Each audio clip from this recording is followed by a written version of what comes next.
Polski Bank, Polish Slavic Federal Credit Union. Czyli co, zapraszamy, godziny. A czemu stworzyli dla Polaków bank? Bardzo ciężko jest wrócić do Polski po tym, jak się mieszkało w Nowym Jorku.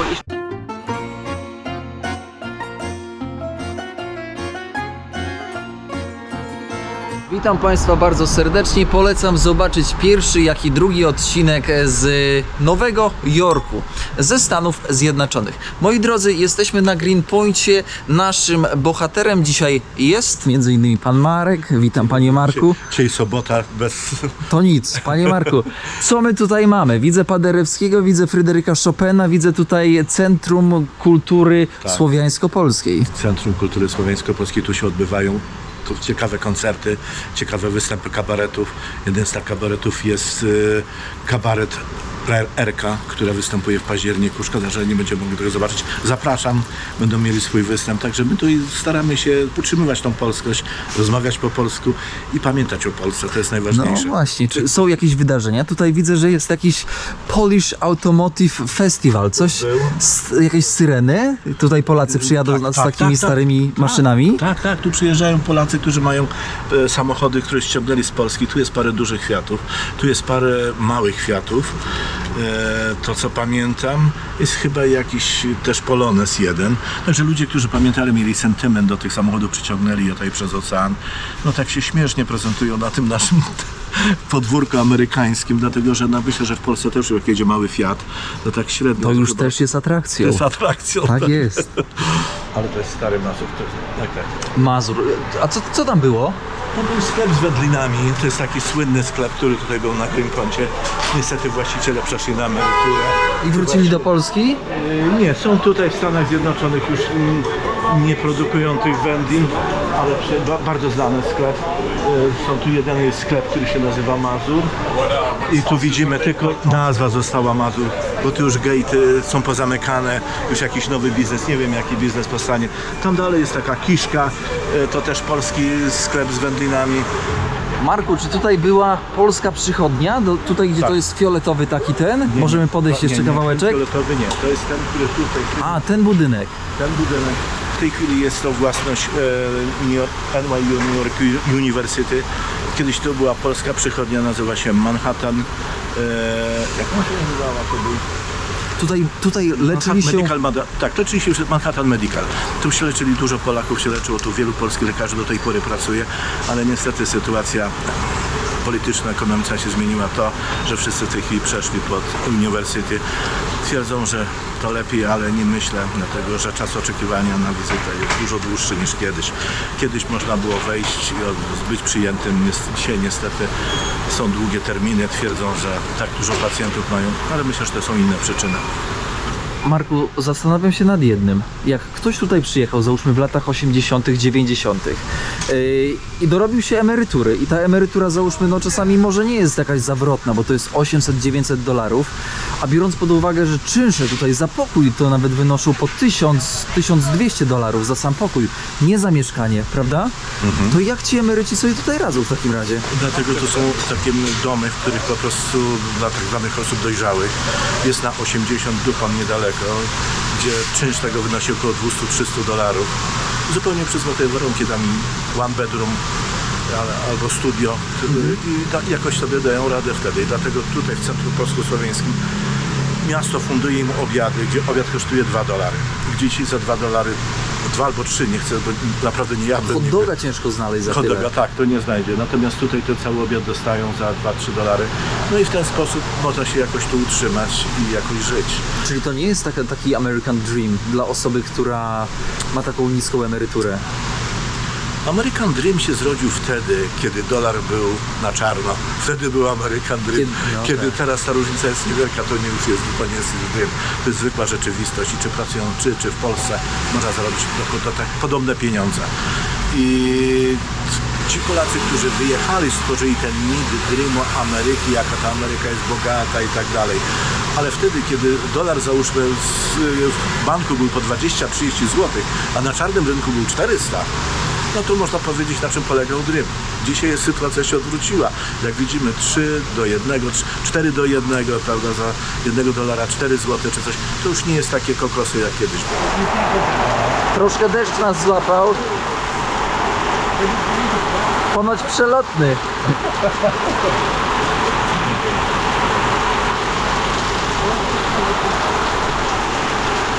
Amerykańskie samochody. One niegdyś takie z ogromnymi silnikami. Jak odpalał, to normalnie aż ulica trzeszczała, prawda? Tak, to były piękne samochody. Jakie samochody były najlepsze? Tylko amerykańskie. Jak przyjechał taki amerykański samochód, to się mówi, o, to jest to. Ale niestety weszły do tych zakładów tak zwane unie robotnicze. No i kiedyś, jakieś 15-20 lat temu, przychodzi do mnie pan i do mnie mówi, że szuka pracy. Ja mówię, wie pan, tu w Nowym Jorku, no oczywiście pracy jest dużo. Wie pan, ale takiej za $80-100.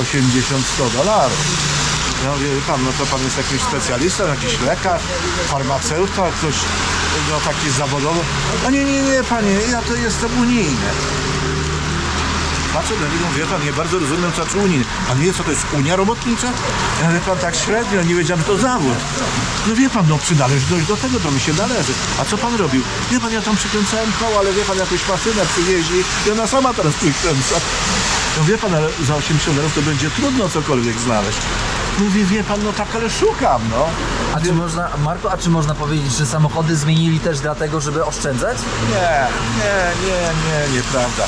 Poszedł trend taki, że właśnie amerykańskie samochody zaczęły się psuć, zaczęły być gorsze. Najpierw pierwsze były samochody japońskie.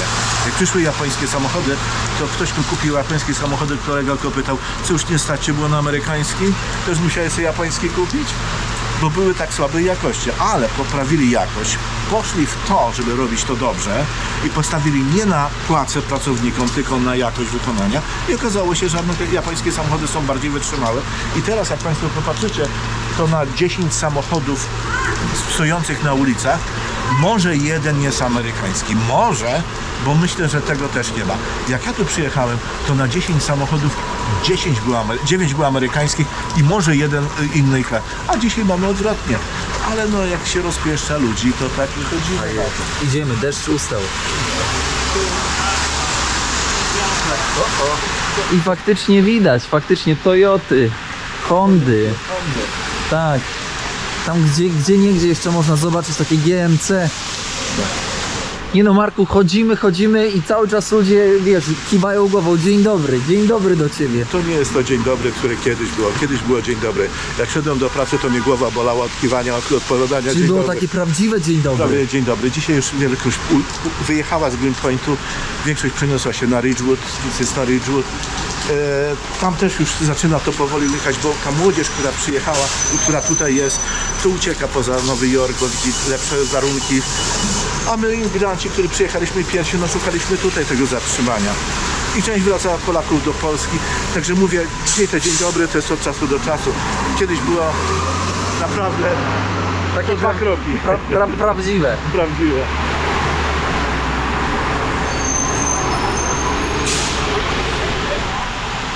Polish Reggae Festival, Gutek Band, Jamal, Junior Stress. Proszę bardzo, w Nowym Jorku. Zbigniew Wodecki też koncert. Centrum Polsko-Słowiańskie, czyli w tym miejscu, które wam pokazywaliśmy w poprzednim odcinku. Proszę, karczma, Polish Restaurant. Kaskada, też polskie flagi. Zamknięte, Marku. Piłsudski Institute of America. A tutaj jeszcze gdzieś jest bank polski. Tutaj. No właśnie. Tutaj mamy polski bank. Polski bank. Polish Slavic Federal Credit Union. Czyli co, zapraszamy. Godziny. Pak. Dzisiaj jest sobota, dlatego Tą stronę. Proszę. dzisiaj jest zamknięty. Czyli tutaj bankomaty, czyli to jest... Mamy bank, tylko niestety dzisiaj jest zamknięty. On był czynny dzisiaj rano. A czemu stworzyli dla Polaków bank? Dlatego, że kiedyś ta Polonia była bardzo silna i to nie była główna siedziba. Główna siedziba była niedaleko stąd, przy Manhattan Avenue. I Polacy się tak szybko, ponieważ Polacy lubią oszczędzać, więc bo tak się szybko wzbogacili, że mogli otworzyć właśnie własny bank. W tej chwili on ma chyba 7 czy 8 lokalizacji i wiem, że w Polsce też jest jakaś lokalizacja. Nie wiem, czy nie jest otwarta, ale tego nie... Trzeba byłoby przyjść, porozmawiać tutaj z nim. Czyli to pokazuje, że Polacy byli bardzo przedsiębiorczy, tworzyli biznesy, czy bardziej... Polacy przede wszystkim, my mamy jedną bardzo ważną cechę narodową. Jesteśmy bardzo pracowici i druga, waleczni. I wtedy, kiedy inni dbają o pokój, to my czekamy, żeby być znowuż waleczni. Dlatego to jest tak bardzo ważne, bo my mamy taką cechę narodową. Pracować potrafimy, dlatego tak nas cenią w Niemczech, we Francji, w Belgii, w Beneluxie, bo bardzo dobrze pracujemy. Natomiast jeśli chodzi o biznesy, to takie średnie robimy na tym świecie. I tu Polacy, część Polaków zrobiło fajne biznesy. Ja mam tą aptekę, jeżeli to nazwać biznesem, to tak, to jest. Ale większość Polaków po prostu przychodziła tu i pracowała po to, żeby zarobić pieniądze, bo wszyscy mieli tak zwane marzenie, że wrócą do Polski, wybudują ten piękny dom z basenem i nic nie będą robili, ale nie wszystkim wyszło niestety. Marku, tutaj koncerty pokazują, że jakiś festiwal reggae... Spójrzcie Państwo, jak to wygląda.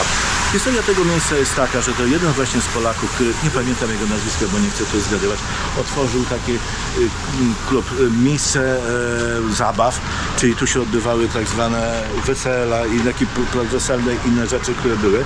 Było piękne miejsce, które wyglądało cudownie. Niestety odszedł też na emeryturę i odsprzedał to. Sprzedał to komuś, kto miał ochotę, jakiemuś deweloperowi, który miał ochotę wybudować tu wieżowiec. Ale niestety, co zwykle Państwo widzicie, zresztą łatwo tylko patrzeć, pokaż tutaj ulice, to są tak zwane stare domy, które jeszcze pamiętają. Także nie dopuścili do tego, żeby to powstały jakieś wieżowce czy jakieś nowe domy. I stoi, zresztą nazwa tutaj jest na górze, Polonez Taras. I to jest polskie miejsce. Polonez Taras, tak jest. Szkoda tego miejsca, bo miejsce było fajne, tu się bawiliśmy, tu spędzaliśmy wiele czasu. Czy to były dancingi? Przychodziło się? Były dancingi, były takie spotkania towarzyskie, rodzinne.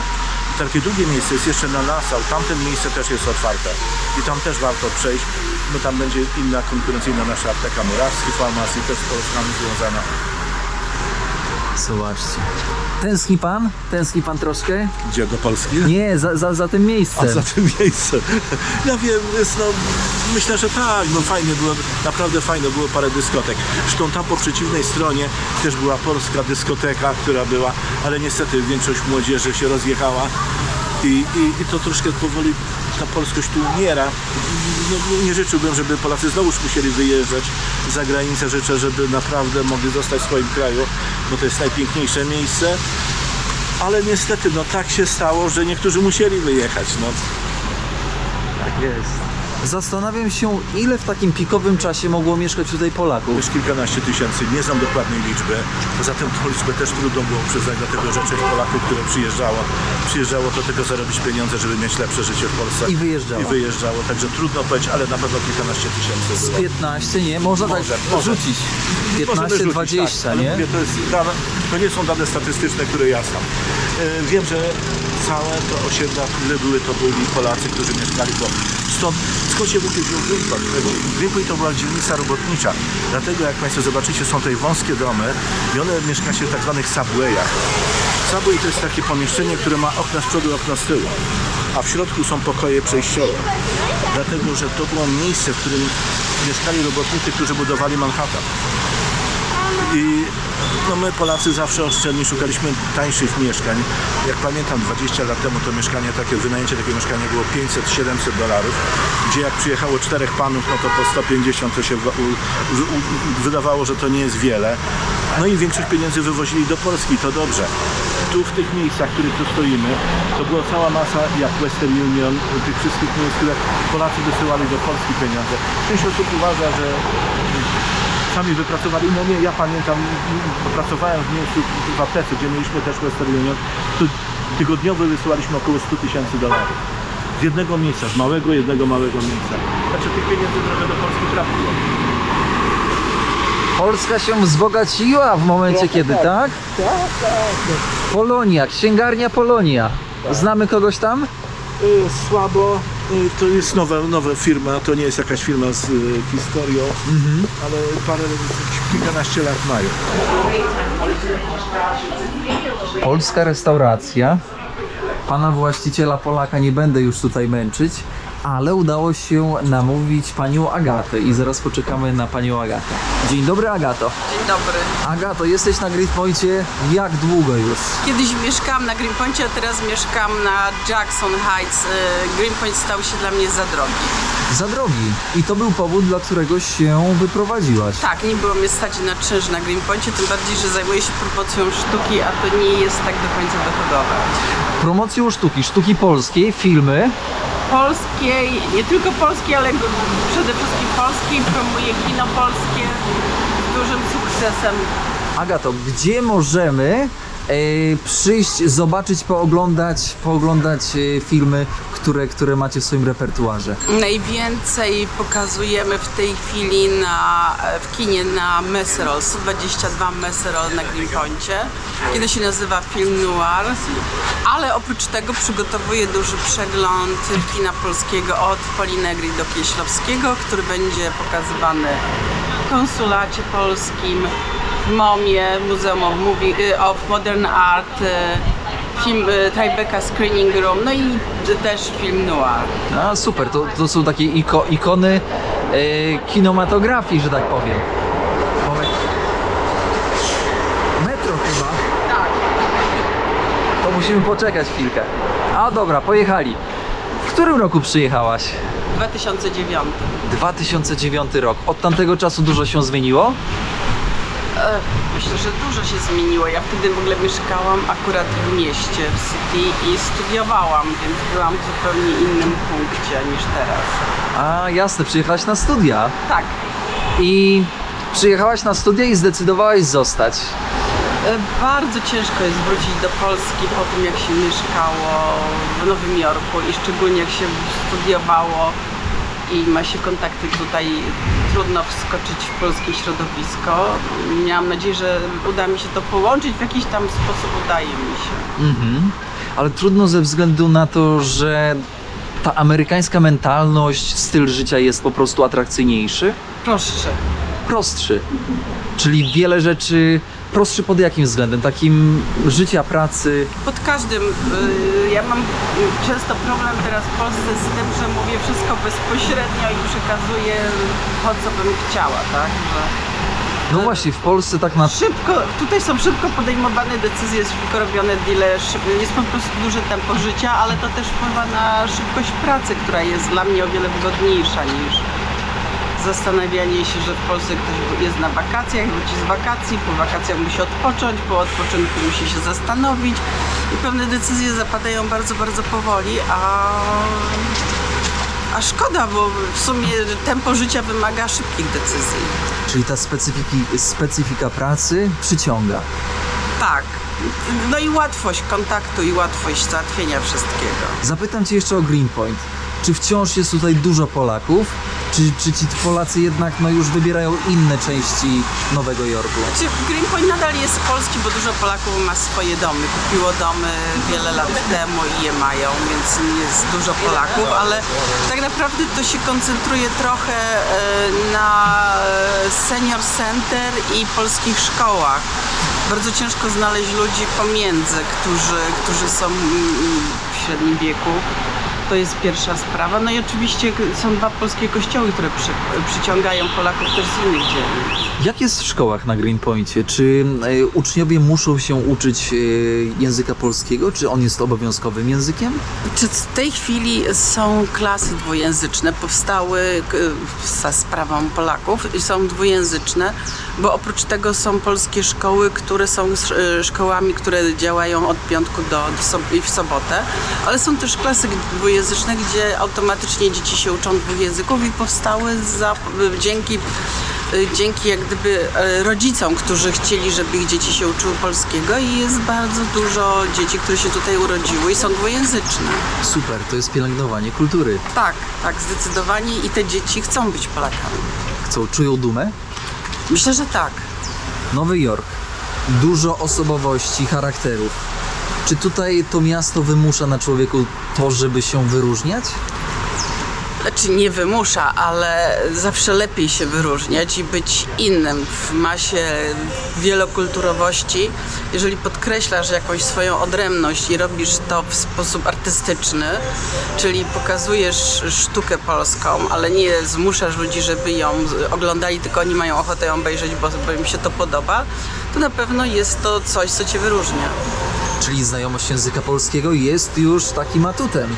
Tak, jest swojego rodzaju atutem. Poza tym trzeba pamiętać, że jako emigranci mamy zawsze prawo do używania swojego języka i do tłumacza we wszystkich sprawach urzędowych związanych ze zdrowiem i z prawem. Czyli tutaj nigdy nie było żadnej dyskryminacji na zasadzie ograniczania używania języka polskiego, na przykład w placówkach edukacyjnych. Nie było. To jest otwartość. Zdecydowanie.